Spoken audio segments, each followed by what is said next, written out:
జీవితంలో ఒక్కసారైనా చేయాల్సిన యాత్ర చార్ధామ్. లత గారి ఆధ్వర్యంలో సంప్రదించండి.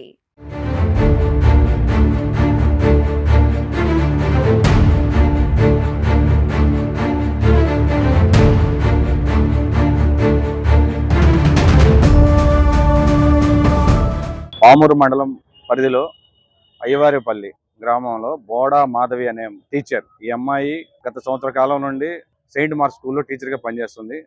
అక్కడ పరిచయం అయిన నాగూరు భాష అనే వ్యక్తి ఈమెని భయభ్రాంతులకు గురి చేస్తూ ఆ అమ్మాయి యొక్క నగ్న ఫోటోలు సేకరించి ఆ అమ్మాయిని బ్లాక్మెయిల్ చేస్తూ నువ్వు నాతోనే ఉండాలి, శారీరకంగా ఉండాలని హింసించడం వల్ల ఆ అమ్మాయి నిన్న ఉరి వేసుకుని చనిపోవడం జరిగింది.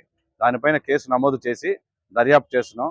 పోస్ట్ మార్టం నిమిత్తం ఈరోజు కనిగిరి హాస్పిటల్కి బాడీని షిఫ్ట్ చేయడం జరిగింది. పోస్ట్ మార్టం ఈరోజు మండల ఎగ్జిక్యూటివ్ మ్యాజిస్ట్రేట్ ఆధ్వర్యంలో జరుగుతుంది. గతంలో ఆంధ్రప్రభ విలేకరుగా పనిచేస్తున్నాడు. ప్రజెంట్ అతను ఈ సీట్ కవర్లు కుట్టడం ఇట్లా షాపులతో రన్ చేస్తూ ఉన్నాడు.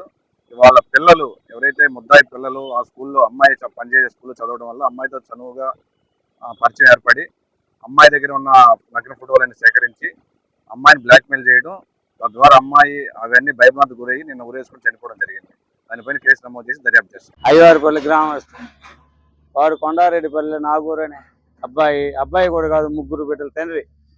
కావాలని మాధవని ఇబ్బంది పెట్టి ఈ రకంగా చేశాడు. ఆ అమ్మాయి ఫోటోలు పెట్టి బలవంతంగా చేసి భయపిచ్చి చేసినాడు. మా బిడ్డకి న్యాయం చేయాలని కోరుతున్నాం. ఆయన వారికి కఠిన శిక్ష పడి జీవితాంతం జైలు శిక్ష ఉండేటట్టు చేయండి. ఇప్పుడు వేరే బిడ్డకి జరగకుండా కఠిన చర్య తీసుకోవాలని కోరుతున్నాము. గోడ సుశాల సంగతి మా అమ్మాయిని ట్రాప్ చేసి ఫోటోలు పెట్టి భయపిచ్చి మా దగ్గరికి రాత్రి ముగ్గురు పెట్టిన తండ్రి చేసి మా ఊర్లోకి కూడా వచ్చి భయపిచ్చింది. అయ్యా ఇట్లా చేసుకున్నది అమ్మాయి.